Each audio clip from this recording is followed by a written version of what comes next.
తలుచుకుంటే ఘోరం తాళకింక తిమిరం ఝం ఝం తాండవాల తజ్జం మోగుతుంటే తథ్యం ద్రోహులింక తథం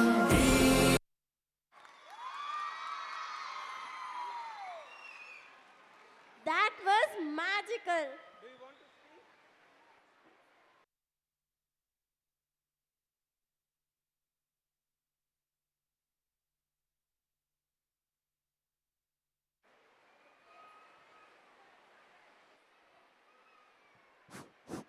గుడ్ ఈవినింగ్ ఎవ్రీవన్. యాక్చువల్ నేను ఇక్కడనే పాస్అవుట్ బ్యాచ్ 2022-2021 అండ్ ఆఫ్టర్ ఇక్కడ నుంచి వెళ్ళకముందు చెప్పాల్సిన విషయం. వెళ్ళకముందు ఏమైందంటే like 7th, 8th, 9th, 10th చదివేటప్పుడు ఐ యూస్ టు లైక్ ఒకప్పుడు ఒక సిచ్యువేషన్లో మా పేరెంట్స్ని సార్ వాళ్ళు తిట్టాల్సి వచ్చింది బికాస్ ఆఫ్ మీ. సో అప్పుడు తర్వాత అది సార్ బాధ్యత, అది సార్ ఏం చేయలేదు, సార్ బాధ్యత. So after that he called me some day, పక్కకు పిలిచి అప్పుడు చెప్పారు నాకు, Laxman sir and big sir,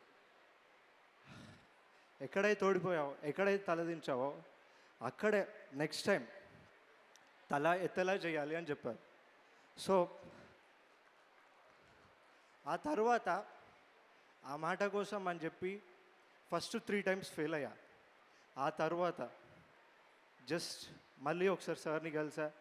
తర్వాత నుంచి ఒక్క దగ్గర ఆగకుండా ప్రతి ప్లేస్, ప్రతి దగ్గర స్టెప్ బై స్టెప్ వెళ్తూనే ఉన్నాం. సార్ దగ్గర నుంచి చాలా తీసుకోవాల్సింది ఉంది, చాలా చేసుకోవాల్సి వచ్చింది. యాక్చువల్లీ ఇక్కడున్న స్టూడెంట్స్ చదివిన వాళ్ళు కానీ చదివే వాళ్ళు కానీ వాళ్ళ దగ్గర నుంచి తీసుకోవాల్సిన నాలెడ్జ్ చాలా ఉంది. దాన్ని మనం అన్ఇమాజినబుల్ నాలెడ్జ్ అది. సో ఆ రేంజ్ వరకు నాకు ఒక్కొక్క స్టెప్ దాకా వెళ్ళి ప్రతి స్కూల్లో చెప్పి ప్రతి దగ్గర వెళ్ళి అక్కడ నుంచి ఇప్పుడు ఖేలో ఇండియా అఫీషియల్ ట్రైనర్లా వెళ్ళా. అండ్ వీళ్ళు కూడా నెక్స్ట్ ఖేలో ఇండియా అఫీషియల్కి వెళ్ళబోయే స్టూడెంట్స్. అక్కడ నుంచి నెక్స్ట్ ఒలింపిక్స్ 2028లో ఒలింపిక్స్ కూడా వెళ్ళే ఛాన్సెస్ ఉన్న స్టూడెంట్స్ వీళ్ళు 4 members. సో ఇది thank you sir for giving this opportunity. అసలు నేను అనుకోలేదు వస్తుందని చెప్పి, సడన్గా వచ్చింది, సడన్గా తీసుకున్నాను. I think everyone liked it. Thank you for this opportunity sir. Thank you.